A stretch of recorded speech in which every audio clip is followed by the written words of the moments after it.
안녕하세요. 지금 불교의 12연기를 간단하게 그리고 쉽게 살펴보고 있는 중이지요.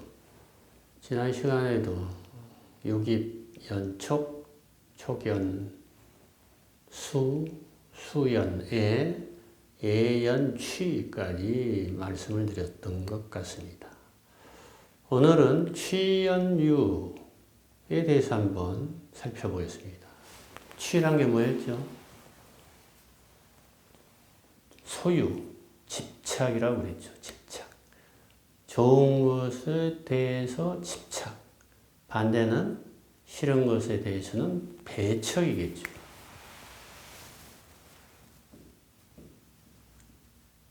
취연유인데 한자로는 이렇습니다. 취.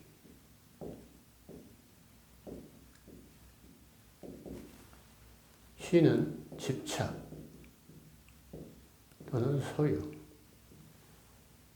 반대되는 개념은 배척, 혐오, 말살. 좋은 것은 집착을 하기도 가지려 들지만 싫은 것은 없애버리려 한다 말이야. 없애버리려 한다 말이야. 혐오, 미웠고 보기 싫어서 곁에 두려고 하질 않아요.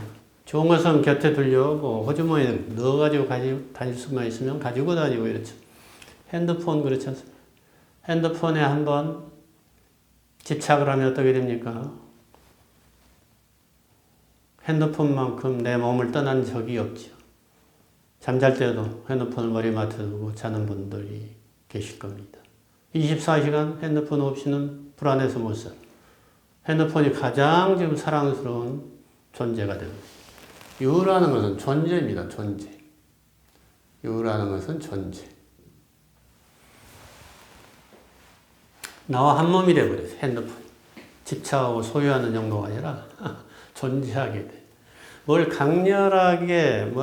강렬하게 원하고 구하고 얻으려고 하면 얻게 된다는 이야기죠. 현실화돼. 꿈이 이루어진다 그런 말 우리 많이 쓰죠. 취연유를 말합니다. 취연. 우리가 강렬하게 무엇을 소망하면 그것이 현실화돼. 유입니다. 현실로 존재하게 된다. 현실화된다. 이런 뜻입니다. 유라는 것은.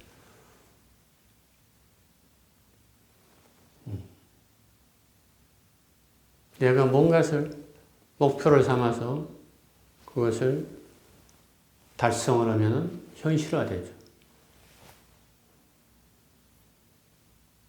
성공이 그렇지 않습니까? 성공. 에디슨이 수천 번의 실험을 실패한 끝에 마침내 전기를 발명했다. 전기가 현실화되어 버렸어요. 그 전까지는 전기가 우리 삶에 없었어요. 에디슨에 의해서 전기가 발명됐다. 사실은 우리 우주에 전기적인 에너지가 꽉 차 있지만 그것을 끌어당겨서 구체적으로 우리 삶 속에 실용화시켰다. 그게 이제 취연유입니다. 처음에 비행기가 없었잖아요. 어떻게 철로 하늘을 날 생각을 했을까요? 군함이 어떻게 물 위에 떠서 배가, 군함이나 상선이 그 무거운 새와 나무로 이루어진 배가 바다를 항해하는 그런 배로 전환이 될 수 있을까요? 다 물의 부양력. 비행기는 공기의 부양력. 부양력을 활용해서 그 무거운 물체가 비행을 할 수 있고 항해를 할 수가 있는 것이죠. 그 전까지는 몰랐던 것을 열심히 집착을 해서 강력하게 연구를 하고 깊이 탐구하고 조사해서 마침내 하늘을 나는 것이 존재하게 됐다. 바다를 항해하는 배가 존재하게 된다. 강렬한 바람은, 강렬한 집착은 존재를 만들게 되지. 강렬한 사랑은 태어남을 만들게 된다. 존재하게 돼. 유로부터 유연, 생. 태어남이 발생. 생 다음에는 노, 사, 우, 비, 고. 네. 태어났으니까 늙어가고 병들고 죽고 또 태어나서 살다 보니까 여러 가지 근심, 걱정, 번뇌가 일어나고 이런 필연적으로 발생하는 것들이죠. 이렇게 연기라는 것은 무엇을 조건으로 연기, 12연기 중에서 연기라는 것은 무엇을 조건으로 발생한다.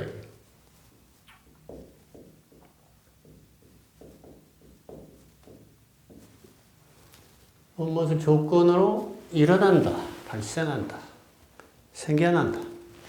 그냥 생겨나는 게 아니다. 누군가가 만들어서 이렇게 존재하게 하는 게 아니다. 그것을 도식화해 놓은 게 12연기입니다. 불과 몇 시간 안에 이 불교의 12연기를 한번 간단하게 살펴봤습니다. 어떠신가요? 너무 간단하게 설명해서 좀 실망하셨나요? 사실은 여기서 벗어나지 않습니다. 우리가 부모님 뱃속에서 태어나서 숨을 거둘 때까지 한평생이라고 그러죠. 근데 한평생이라고 하지만 사실은 이 12연기 속에서 살고 있는 거예요. 우리가 눈, 귀, 코, 혀로 보고 듣고 냄새 맡고 만지고 또 생각하고 추상하고 판단하고 해서 수많은 정신적인 작용들을 작동해 가면서 몸과 마음을 굴려가면서 살아내고 있는 게 우리네 삶이죠. 근데 이왕이면 그 삶을 바르고 편하고 행복하게 살아야 되겠는데 마음이 편치가 않고 몸도 편치 않고 몸도 병들어서 내 마음대로 이루어지지가 않습니다. 즉 몸과 마음이 내 뜻대로 내 마음대로 된다면 굳이 불교나 무슨 종교가 구원을 이야기하고 평화를 따로 이야기할 리가 없죠. 몸과 마음은 몸의 원리대로, 마음의 원리대로 작동이 되고 있습니다. 마음은 그저 몸이고 마음입니다.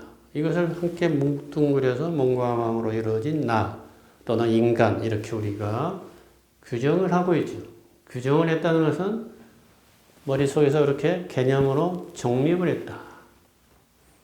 그렇게 정의를 내렸다. 결론을 내렸다는 뜻입니다. 그 이상도 이하도 아닙니다. 몸과 마음을 떠난 내가 있습니까? 나라고 설정을 해놓은 것은 몸과 마음이죠. 근데 몸과 마음을 잘 보니까 6가지 감각 영역으로 인식하고 그것을 바탕으로 해서 과거의 경험에 미루어서 현재의 또 경험을 새롭게 산출해냅니다. 그 경험 중에서 좋은 것만 있으면 모든 게 행복일 것 같은데 좋은 게 너무 강렬해서 그것을 계속 추구하다 보면 집착이 되고 중독이 된다는 얘기. 그럼 병이 돼버려요. 좋은 게 고통이 돼버려요. 불교에서는 그래서 즐거움도 고에 해당된다. 이렇게 표현을 합니다. 즐거움을 계속 유지하려고 하다 보니까 즐거움이 상실되면 바로 고통이란 말이에요. 즐거움이 사라지면 바로 고통이. 내가 사랑하는 사람이 사라지면 바로 고통이죠. 상실의 고통. 내가 사랑하는 부모님, 내가 사랑하는 자식이 병이나 어떤 사고에 의해서 없어봐요. 사라졌다. 죽어버렸다. 얼마만 고통이죠.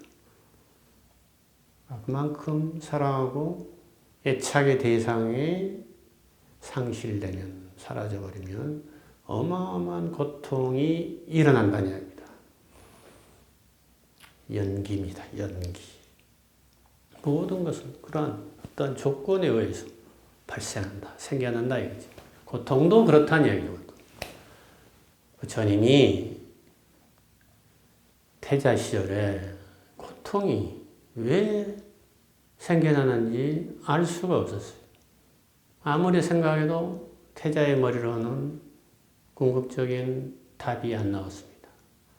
왜 고통이 발생하는가?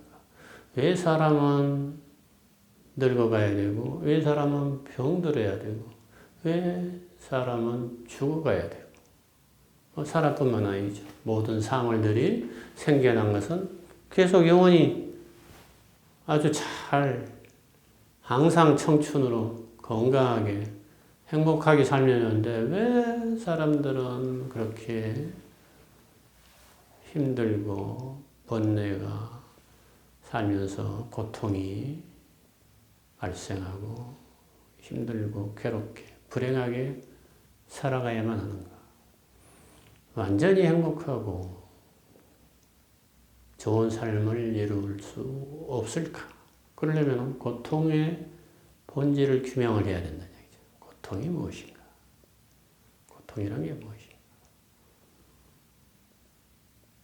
그 고통에 대해서 깊이 사유하고 숙고한 끝에 12연기를 도식화해 내신 것이죠.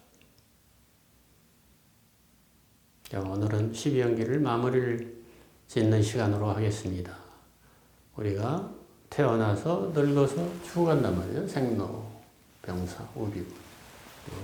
태어나서 늙어서 병들어서 죽어가는 과정에 수많은 슬픔과 수많은 비탄과 수많은 절망과 또 수많은 희망과 수많은 성공과 수많은 실패를 겪으면서 우리는 일희일비하면서 허덕이면서 삶과 사투하면서 어떤 분들은 존재 자체를 유지하기 위해서 어마어마한 노력과 어마어마한 어려움을 겪고 있는 분들도 많습니다.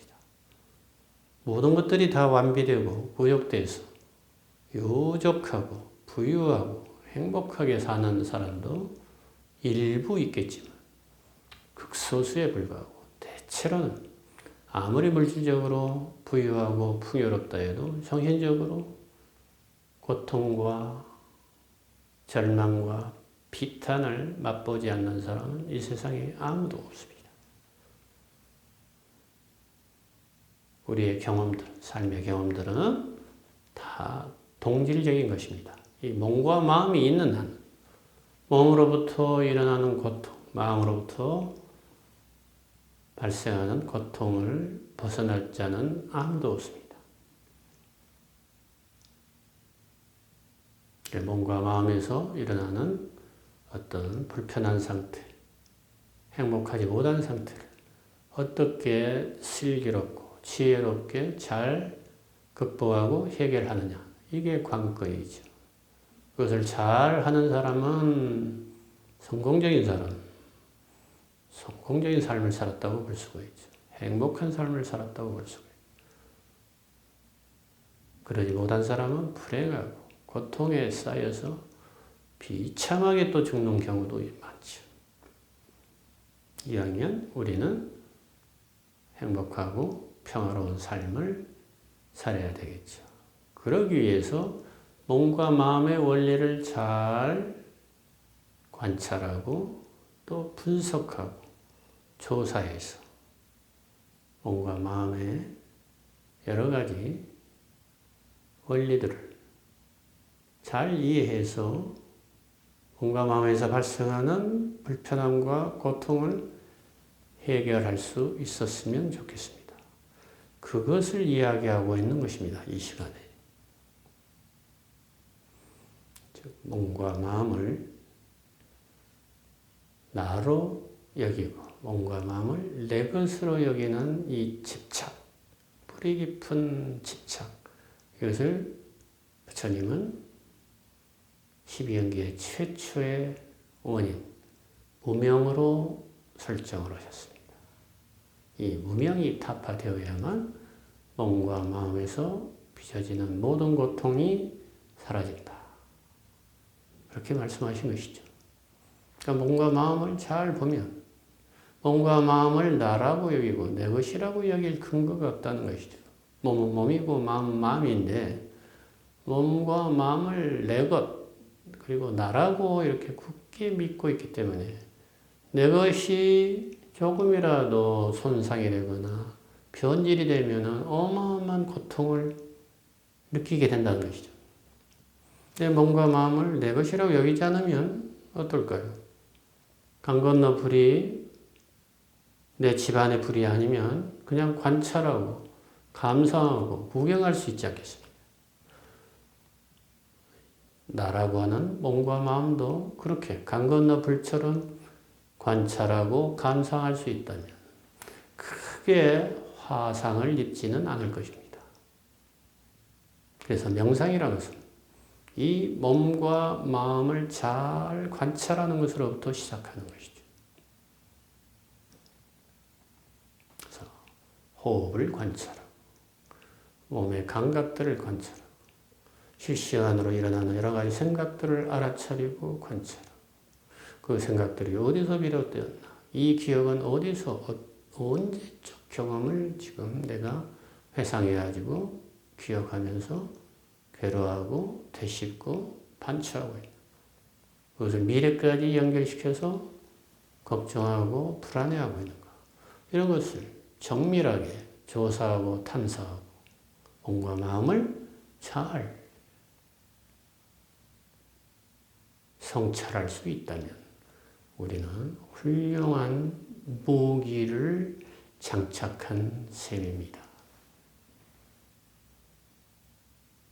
몸과 마음으로부터 약간 떨어져서 관조하고 관찰할 수 있다면 몸과 마음이 빚어낸 모든 고통에서부터 한 걸음 떨어져서 고통마저 관찰하고 그 고통이 어떻게 해서 생겨났는가를 명료하게 알아차린다면 고통의 해결 방법도 명료하게 알아낼 수 있을 것이다.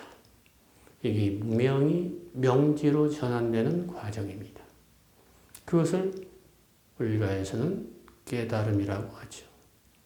따라서 깨달음은 단순한 선정이 아니라 깊은 사유와 관찰과 숙고가 병행이 되어야 됩니다.